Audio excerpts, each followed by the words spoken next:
아멘. 오늘 새벽에 나오신 여러분들 주님의 이름으로 환영합니다. 우리가 지난주에는 디모데전서 2장 1절에서 7절 말씀을 통해서 모든 사람을 위한 기도라는 제목으로 말씀을 나누었습니다. 바울은 이 2장을 시작하면서 기도에 대한 권면을 하고 있습니다. 디모데전서 2장 1절 말씀에 이렇게 기록하고 있습니다. 그러므로 내가 첫째로 권하노니 모든 사람을 위하여 간구와 기도와 도고와 감사를 하되. 특별히 이 사도 바울은 이 기도에 대한 강조를 제일 먼저 앞두면서 가장 중요한 전제 하나를 구합니다. 그것은 모든 사람을 위하여라고 기록하고 있죠. 이는 2장 6절과 같이 예수님께서 모든 사람을 위해 죽으셨음을 그것을 알려주고 있는 것입니다. 그가 모든 사람을 위하여 자기를 대속물로 주셨으니 이 한 주간도 모든 사람을 위하여 중보기도를 아끼지 않는 저와 여러분이 되기를 주님의 이름으로 소망합니다. 오늘 이 디모데전서 2장 부분에서는 남자와 여자, 성도의 품행을 이야기하면서 특별히 이 상호 간의 역할에 대해서 바울이 권면해 주고 있습니다. 본문을 보면 바울은 당시 예배 때 남자들, 특별히 구체적으로 장로님들이 대표 기도하던 기도의 습관, 관습을 반영하여서 이렇게 권면합니다. 8절 말씀 우리 합독하겠습니다.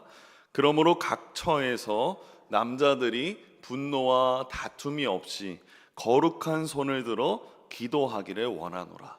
여러분, 기도할 때 어떻게 기도하라고 권면합니까? 거룩한 손을 들어서 기도하라라고 말합니다. 손을 들어서 기도하는 것, 그것은 당시에 보편적인 기도의 형태였습니다. 특별히 바울은 남자들을 언급하면서 거룩한 손을 들라고 권면합니다. 이는 사회적인 위치에서 볼 때 여성보다는 남성들이 사회에서 싸우는 경우들이 많았고 더 쉽게 다투고 분노하였기 때문입니다. 그래서 바울은 분노와 다툼이 없이 거룩한 손을 들라고 남자들에게 권면해주고 있는 것이죠. 이어서 바울은 9절과 10절 말씀에 이제는 방향을 바꾸어서 여성들에 대해서 권면해 줍니다. 우리 9절과 10절 말씀 우리 합독하겠습니다. 또 이와 같이 여자들도 단정하게 옷을 입으며 소박함과 정절로서 자기를 따은 머리와 금이나 진주나 값진 옷으로 하지 말고 오직 선행으로 하기를 원하노라. 이것이 하나님을 경외한다 하는 자들에게 마땅한 것이니라. 여러분도 아시다시피 여성은 자신을 꾸미는 것이 너무나 자연스럽습니다.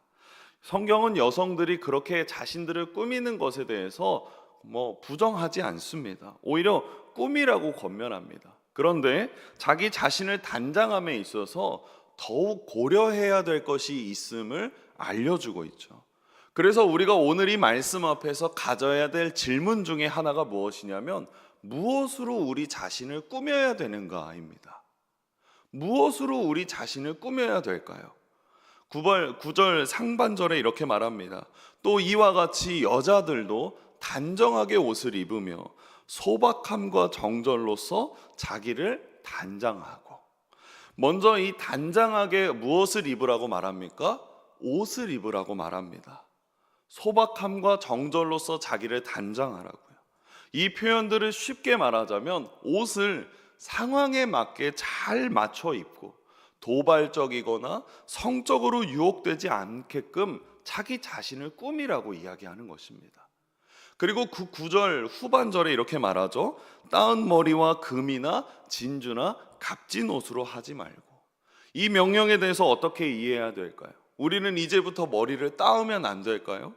금이나 진주로 우리 머리에 장신구를 다르면 안 되는 것입니까?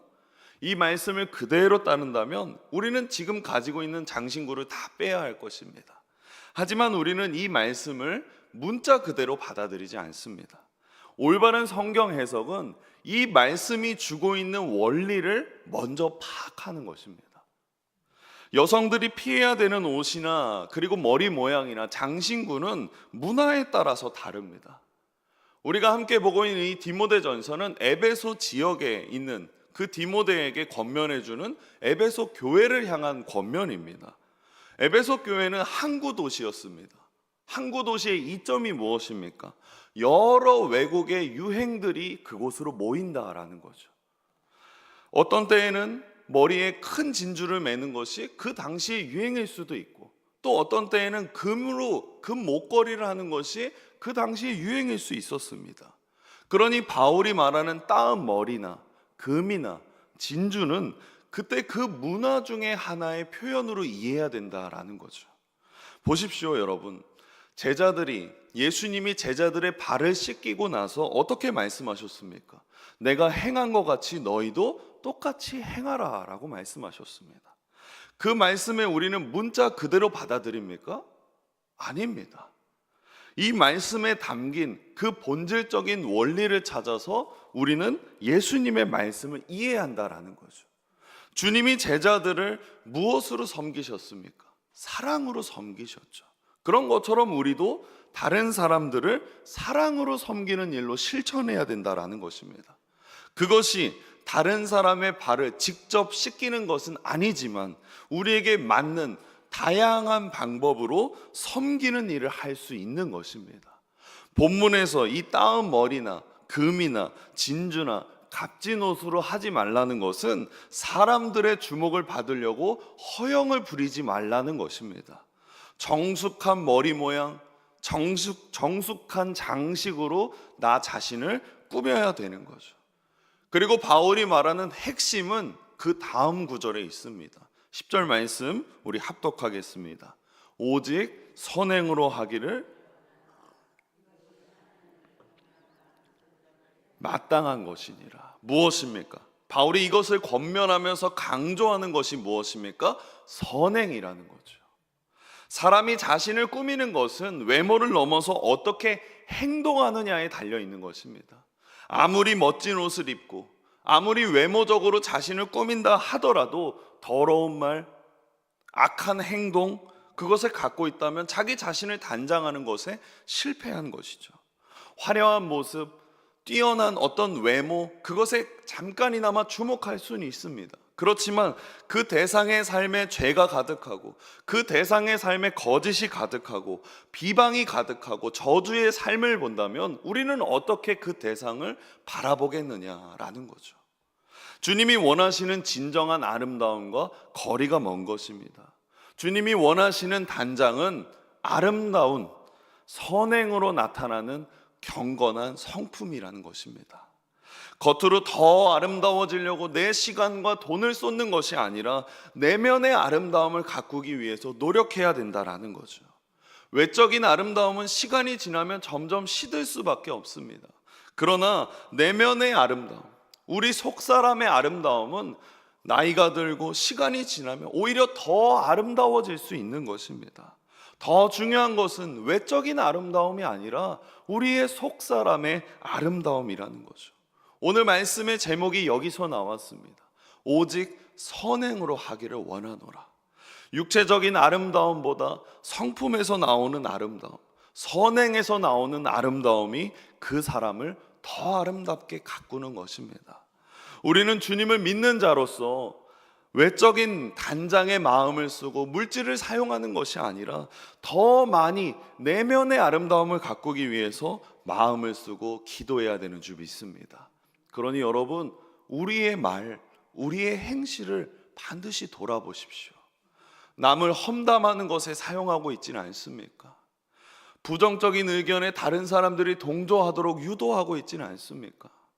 하나 되기보다는 흩어져서 어떤 대상을 저주하고 어떤 대상의 불행만을 바라보고 있지는 않습니까?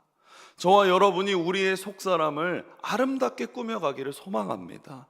이것이 하나님을 경외하는 자들에게 마땅한 것입니다. 그리고 이어서 살펴보는 두 번째 바울의 권면은 11절과 12절 말씀에 있습니다. 우리 합독하겠습니다. 여자는 일체에 순종함으로 조용히 배우라. 여자가 가르치는 것과 오직 조용할지니라. 우리는 성경을 해석할 때 기본적으로 생각해야 되는 것이 있습니다. 이 구절이 성경의 전체적인 가르침과 어떻게 조화를 이루느냐라는 것을 생각해 봐야 합니다. 성경은 하나님의 말씀이기 때문에 어떤 한 구절 한 구절이 서로 모순되지 않습니다. 그렇기 때문에 성경의 전체적인 가르침 안에서 오늘 본문의 말씀을 볼 때 우리는 바른 해석을 이어가게 될 수 있는 거죠. 성경 전체의 문맥 안에서 오늘 말씀을 바라봐야 된다라는 것입니다. 그러면 한번 생각해 볼까요? 여러분, 하나님이 남자와 여자를 창조하셨을 때를 생각해 보십시오. 하나님께서 남자만 하나님의 형상으로 창조하셨습니까? 하나님께서 여자만 하나님의 형상으로 창조하셨습니까? 하나님은 남자와 여자 모두 하나님의 형상으로 지으셨습니다. 창조하셨습니다. 그리고 남자와 여자 모두 하나님의 자녀가 되도록 그 두 모두 성별을 구속하셨습니다. 하나님은 어떤 이도 차별하여서 창조하지 않으셨죠. 갈라디아서 3장 28절 말씀에 이렇게 말합니다. 너희는 유대인이나 헬라인이나 종이나 자유인이나 남자나 여자나 다 그리스도 예수 안에서 하나이니라. 남자나 여자나 그리스도 예수 안에서 무엇입니까? 하나라는 거죠. 차별이 없다라는 그 말씀을 가지고 오늘 본문을 본다면 본문에서의 남자와 여자의 차이는 역할에서 나오는 차이라는 것을 알 수 있습니다. 남녀 차별이 아니라 남자와 여자에게 주어지는 하나님이 주신 역할이 각각 다 다르다라는 것입니다. 가정에서의 남편과 아내의 역할이 다르듯이 교회에서도 남자와 여자의 역할이 다르다라는 거죠. 이것이 성경이 일괄적으로 우리에게 가르쳐주고 있는 원리입니다. 이 원리는 창조에서부터 하나님이 처음부터 계획하셨던 원리이죠. 그래서 바울은 아담과 하와를 언급하면서 이것이 창조에서 시작되는 변하지 않는 원리라는 것을 언급하는 것입니다. 그리고 이어지는 13절과 14절 말씀을 우리 합독하겠습니다.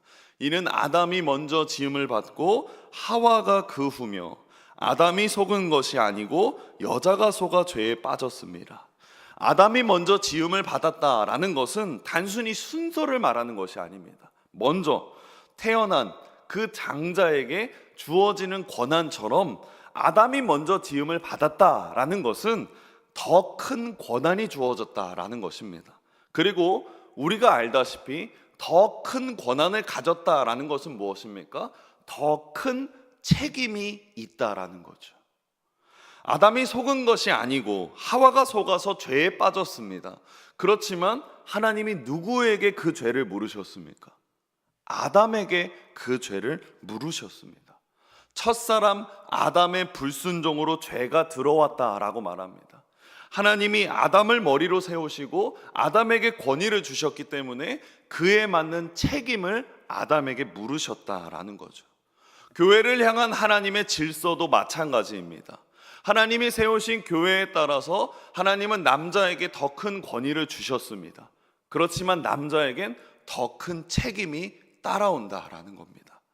그리고 여자든 남자든 하나님이 세우신 질서 아래에서 순종하라고 권면합니다. 그렇게 순종하게 될 때 하나님은 우리에게 주시는 약속이 있다라는 거죠. 특별히 여자에게 어떤 약속을 이야기하십니까? 15절 말씀에 우리 합독하겠습니다. 그러나 여자들이 만일 정숙함으로써 믿음과 사랑과 거룩함에 거하면 그의 해산함으로 구원을 얻으리라.